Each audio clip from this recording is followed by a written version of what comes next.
Good evening, everyone. Day 8 of bookkeeping and accountancy. So, in earlier lecture, we have studied the classification of account. This classification account, which is divided into two parts, personal account and impersonal account.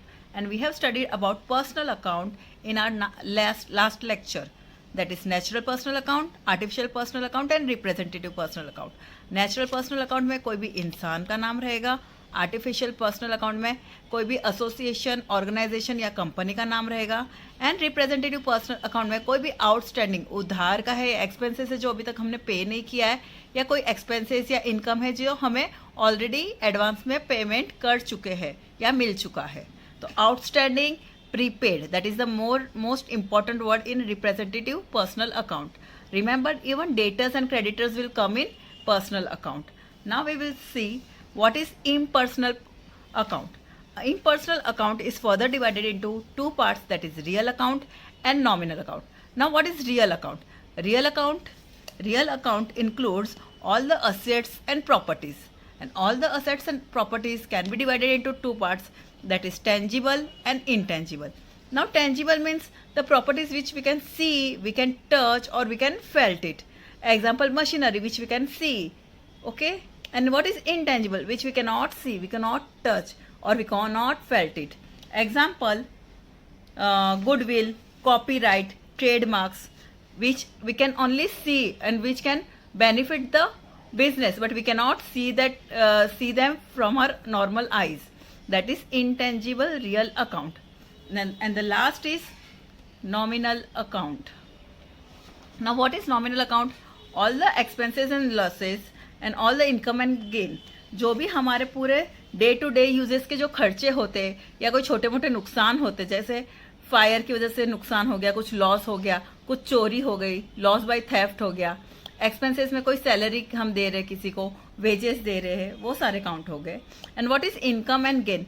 हमें जो भी incomes and gain हो रहे, हम कुछ हमारे goods sale कर रहे हैं तो उससे हमें कुछ इनकम हो सकती है, या कोई हमने कुछ फर्नीचर वगैरह बेचा तो हमें उससे भी कुछ एक्स्ट्रा प्रॉफिट हो सकता है. तो that is income and gain. Now just go through this classification of account 2 to 3 times, and then we are going to start with the classification of account. Here ऐसे क्वेश्चन दिया गया होगा जिसमें accounts दिए होंगे. You have to classify whether it is personal account, real account. Start with the classification of account into personal, real and nominal. इसमें हमें tangible intangible करने की ज़रूरत नहीं है, वो इनकम है या एक्सपेंसेस है वो देखने की ज़रूरत नहीं है, या इसमें वो आर्टिफिशियल पर्सन है या नॉर्मल नेचुरल पर्सन है उसकी ज़रूरत नहीं है. जस्ट पर्सनल, रियल और नॉमिनल, ये क्लासिफिकेशन आना चाहिए. Now mister Rohit capital, it is going to be personal account. Okay, loose tools, it is property, asset that goes to real account. So how we will write personal, real और nominal account? उसके ऐसे classification किया जाता है. फिर mister Rohit capital, अगर वो personal account है तो पर्सनल अकाउंट के कॉलम में लिखेंगे. लूज टूल प्रॉपर्टी है, असेट है, तो वो हम इसमें लिखेंगे loose tools account. Next drawings, तो drawings is capital account, so we will write in personal account. Sorry, drawings is personal account, so we will write here drawings account. Next is cartage account. Now cartage is nominal account. So ink है, जो ink एक साल से ज़्यादा नहीं टिकती है, बार बार fill करनी पड़ती है, तो it comes into nominal account. Sorry, मुझे cartage लिखना था, cartage account. Next is prepaid rent. ना जब भी कोई प्रीपेड या आउटस्टैंडिंग वर्ड आता है, then it is going to go in personal account. We will write prepaid rent account. Next is copyright. Copyright is an intangible asset, और वो asset है तो we will write here in real account, copyright account. Next is patent. Patent is again an intangible asset, we will write in real account. Next is outstanding income. Outstanding word आते ही वो किस में चला जाएगा? Personal account में, outstanding income account. Next is prepaid expenses. Prepaid word आते ही वो किस में चला जाएगा? पर्सनल अकाउंट में, prepaid expenses account. Now commission received, अगर हमें कमीशन रिसीव्ड हो गया, it is our income, we will write in nominal account because commission received है. Next is freight. तो freight is again a nominal account. हमारा ये expense है, तो we will write in nominal account. Next is plant and machinery. Plant and machinery is our real account. Is it is a property asset. ये हमारी asset है, तो we will write in real account. Next is sundry income. Sundry means कुछ नहीं, वो together मतलब पूरा मिलजुल के ओवरऑल कहा जाता है. तो सन्ड्री इनकम मीन्स इनकम है हमारी, तो it goes in nominal account.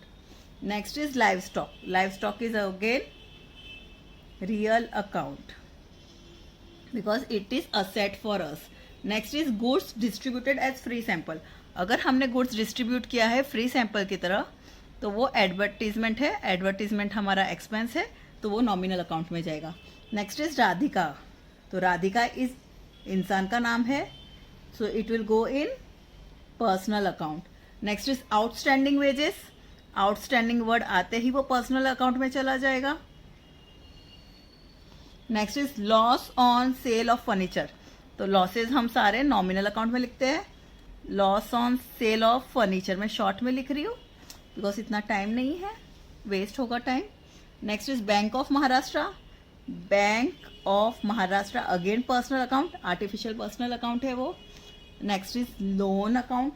तो again loan is personal account because bank से लेते हैं हम लोग, तो it is loan account again personal account. Next is computer. Computer हमारा रियल अकाउंट होगा बिकॉज वो एक साल से ज़्यादा टिकती चीज़ है, वो सारी रियल अकाउंट होगी, प्रॉपर्टी होगी. Next is legal expenses. It will go in normal expenses जो है हमारे, वो नॉमिनल अकाउंट में जाएंगे. Fixed deposit. Now fixed deposit real account में होगा because it is an investment. Sorry, fixed deposit. Fixed deposit क्योंकि ये भी कोई asset, property and investment, just make it any asset, property and investment अगर कहीं किया है तो that comes in real account. Next is income receivable. Receivable मतलब रिसीव नहीं हुआ है, रिसीव होगा, तो it goes in personal account. Income receivable account. Next is audit fees. Audit fees हमारा एक्सपेंसेस है, तो वो हमारा नॉमिनल अकाउंट में जाएगा. Next is trademark. Trademark real account है, ये इंटेंजिबल असेट है हमारा, trademark account. Next is loss by fire. Again losses जाते हैं हमारे नॉमिनल अकाउंट में. Next motor car. Motor car एक प्रॉपर्टी है, असेट है, तो वो चला जाएगा रियल अकाउंट में. उसके बाद income tax. Now just see, take care. Income tax होगा तो वो पर्सनल अकाउंट में जाएगा बिकॉज इसमें आएगा इनकम टैक्स. और सिर्फ टैक्स बोला होगा तो that will be in nominal account because वो GST, direct and indirect tax गिना जाएगा. Okay, so income tax will come in personal account, और उसके सामने जीएसटी जो डायरेक्ट एंड इनडायरेक्ट टैक्स है, जो ऑन द स्पॉट पेमेंट किया जाता है गवर्नमेंट को, that goes in nominal account. Next is Siddhi Vinayak trust. Again personal account. Siddhi Vinayak trust, that goes personal account. Office equipment real account because it is going to stay more than 1 year in the business. Next is stock of stationery. Stock बोला है, not only stationery, it is stock. तो stock of stationery, oops, लिखने में इतनी machine, एक minute, stationery account. Okay, next is Indian railways. Personal account में आएगा, artificial personal account है. Indian railways. Next is income received in advance. In advance बोल दिया मतलब यहाँ पे आएगा personal account. Income received in advance, जब एडवांस में बोल दिया तो वो पर्सनल अकाउंट हो जाएगा. Next is dividend on investment. हमें डिविडेंड मिला है तो वो हमारा नॉमिनल में हो जाएगा because this is our gain. तो सिर्फ डिविडेंड आएगा, तो ये डिविडेंड कहाँ पे आएगा हमारा, नॉमिनल अकाउंट में. Next is discount. तो डिस्काउंट भी हमारा एक्सपेंसेस भी हो सकता है, इनकम भी हो सकता है, लॉस भी हो सकता है, ये नॉमिनल अकाउंट में आएगा because it is not property, not any person और company. Next is Raj and company, यहाँ पे पर्सनल अकाउंट में आएगा Raj and company. Next repair, तो रिपेयर्स आएगा नॉमिनल अकाउंट में क्योंकि ये हमारा नॉर्मल खर्चा है, एक्सपेंसेस है. Royalty, royalty comes in nominal account. अब रॉयल्टी क्या होती है? जब हम कोई चीज़ सेल करते हैं, सपोज 100 रुपये की एक चीज़ बेचते हैं और वो उसकी जो आइडियाज़ वगैरह है वो हमने किसी और से ख़रीदी है, तो हम उनको पे करते कि एक चीज़ सेल होने पे आपको हम लोग 2 रुपीज़ एज रॉयल्टी देंगे. तो जब जब सेल होता है हम स्पॉट में सामने वाले को देते हैं उतना, तो that is nothing but royalty. ठीक है. Now this is your homework to find out. Take a screenshot. Cash कौन सा अकाउंट होगा? Taxes, furniture, insurance, bad debts, premises, debtors and creditors. ठीक है. लेट्स सी, अभी कर ले हम. ठीक है. Cash will always be real account. Cash will always be in real account. Taxes, taxes is nominal account. ठीक है. Furniture is real account. Insurance is again nominal account. Insurance. Bad debts is loss for company, so it is nominal account. Bad debts. Premises is your real account.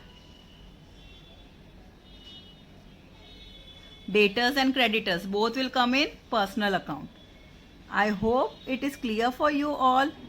Just take a screenshot of this sum and try to do on your own, and take the screenshot of this answer to cross check whether you have done right or wrong. Just take the screenshot, that will be better for you all बच्चा. See, पूरा आना चाहिए सम. Let me see, आ रहा है अभी? Yes. Just try to take the screenshot of this sum and complete this in your book and ask if you have any doubt.